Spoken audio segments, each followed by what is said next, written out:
আসসালামু আলাইকুম। আমি আজকে আপনাদের দেখাবো কিভাবে ইমেজে ব্রাশ ব্যবহার করে ইমেজের কালার চেঞ্জ করবেন।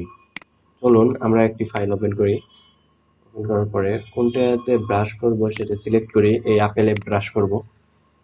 হ্যাঁ, কন্ট্রোল প্লাস। এরপরে আমরা এখান থেকে ব্রাশটি সিলেক্ট করব, যে কোনো ব্রাশ। ব্রাশ টুল, সাইজটা একটু ছোট করে নিই। হ্যাঁ, কন্ট্রোল প্লাস। এরপরে আমরা ব্রাশের কালারটা দিয়ে নিব। ব্রাশের কালার,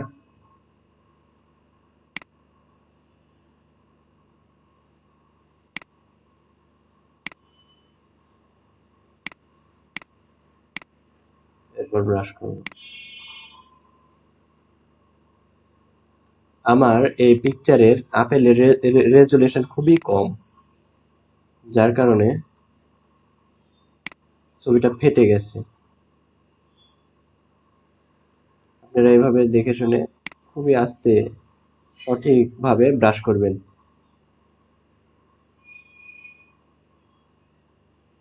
দেখুন, আপেলের কালারটা ছিল কিন্তু লাল, পাকা আপেল, কিন্তু আমি আপেলটা বিষাক্ত মানে নীল কালারের আপেল বানিয়ে ফেললাম।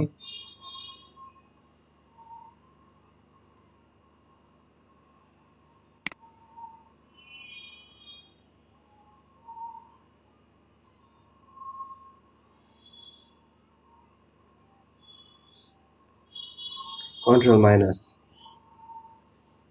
জুম কমায় দিলাম। দেখুন আমাদের আগে কেমন ছিল আর এখন কেমন। আগের আপেলটা কেমন ছিল, এখন কেমন। সরি, আমি হচ্ছিল ব্যাকগ্রাউন্ডটা কপি করিনি, যার কারণে আমার এই সমস্যাটা হচ্ছে। Control plus. দেখুন এই সাইডে হালকা হালকা আছে, এটা আমরা ব্রাশের, এটা আরো ছোট করে নিলাম সাইজ।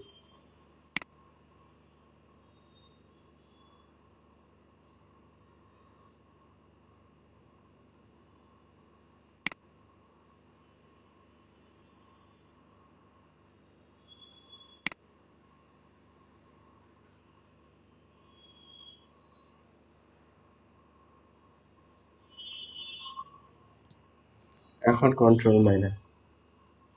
দেখুন আপেলটা ছিল লাল, নীল। আমরা এভাবে ব্রাশের মাধ্যমে কোনো কিছু বা কোনো ইমেজ এভাবে ডিজাইন করে নিতে পারি। আমরা অন্য আরেকটা কিছু দেখি, যেমন এই আপেল, মনে হচ্ছে এটা রেজুলেশন ভালো আছে। হ্যাঁ, কন্ট্রোল প্লাস। এটা আপনাদের দেখাবো একবারে নিখুঁতভাবে কিভাবে কালারটি চেঞ্জ করবেন। চলুন নীলটা চেঞ্জ করে সবুজ দিই। এরপরে ব্রাশের সাইজটা একটু বড় করে নিই, হার্ডনেস একটু কমায় দিই।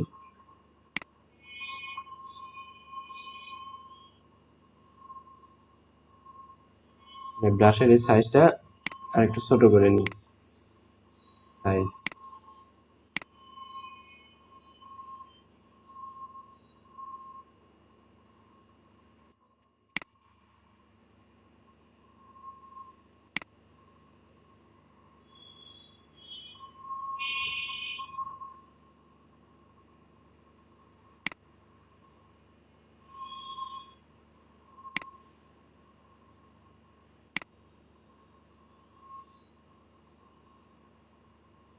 এভাবে আমরা নিখুঁতভাবে করার চেষ্টা করব।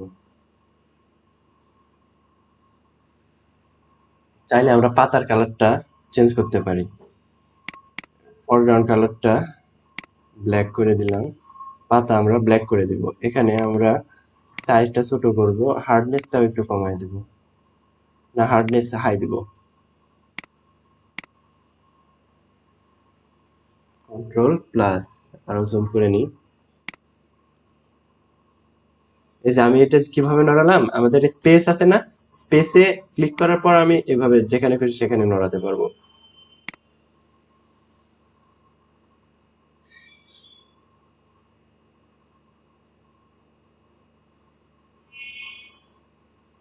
এইভাবে আমরা একবার নিখুঁতভাবে আস্তে ধীরে সুন্দরভাবে সিলেক্ট করব। এরপরে এই সাইডে আছে এটার জন্য আরেকটু সাইজ ছোট করে নিই।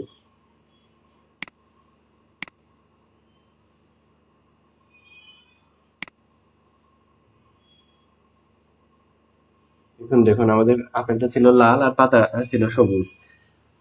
এখন আপেলই হয়ে গেছে সবুজ, পাতা হয়ে গেছে কালো। আমরা এইভাবে ব্রাশ টুলের ব্যবহার করতে পারি। এই যে সাইডে হালকা হালকা অন্য কালার আছে না, এটা আমরা চাইলে ঠিক করতে পারি কন্ট্রোল প্লাস। কিভাবে, ব্রাশটা আবার সিলেক্ট করার পরে, সরি এখানে হার্ড বেশি দেওয়া আছে, হার্ডনেস আমাদের খেয়াল রাখতে হবে, আগে হার্ডনেস কম ছিল, সরি এখন হার্ডনেস বেশি দেওয়া আছে।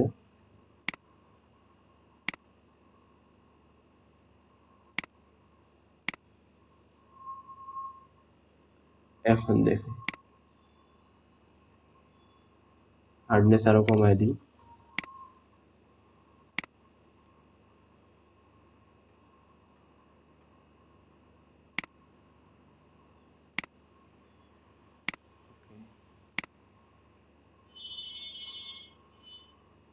চাইলে আমরা আস্তে আস্তে এটাও ঠিক করে নিতে পারি, কন্ট্রোল প্লাস।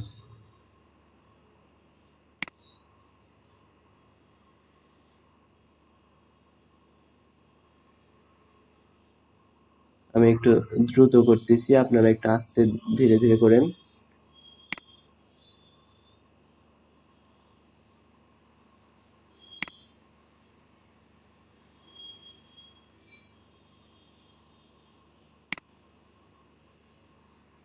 এভাবে সাইডে যে কালোটা দাগটা আছে এটা রিমুভ করবেন।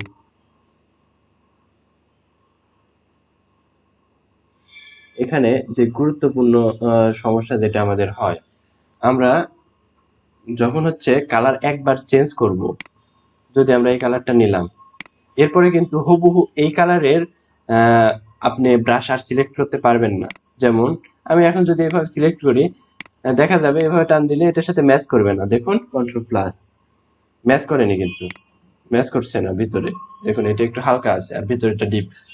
এটা ঠিক করার জন্য আমরা করব কি, এখানে ক্লিক করব, করার পরে এই কালারটা সিলেক্ট করব, তাহলে এই কালারটা নিয়ে নিবে, এখানে এই কালারটা এখানে নিয়ে নিচ্ছে। এখন যদি ওকে করি, এরপরে ব্রাশ করেন, দেখুন ভিতরে এই যে ব্রাশ করেছি, আর দেখুন ভিতরে সাদা বা একটু বেশি কালার এটা আর কিন্তু দেখা যাচ্ছে না। এই জন্য কালার সিলেক্ট করার জন্য আমাদের আই ড্রপার টুল আছে।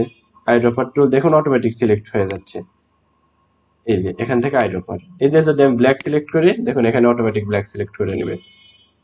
এখানে আবার সবুজটা সিলেক্ট করলাম, এখানে আবার ব্ল্যাকটা। আপনি এখান থেকে ইচ্ছা মতো আপনি কালারটা সিলেক্ট করে নিতে পারেন।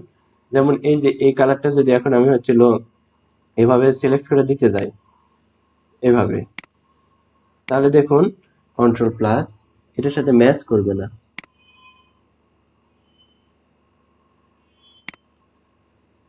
একটু হালকা ডিপ কম আছে। এখন এটা সিলেক্ট করার জন্য আমাদের এখান থেকে কালার নেওয়া লাগবে।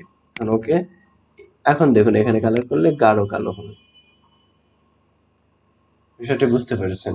এভাবে আইড্রপার দিয়ে আপনারা হচ্ছে কালারটা সিলেক্ট করবেন, আর ব্রাশ টুলের সাহায্যে এইভাবে কোনো চিত্র বা ফল, বিভিন্ন অনেক কিছুর আপনারা কালার চেঞ্জ করতে পারেন।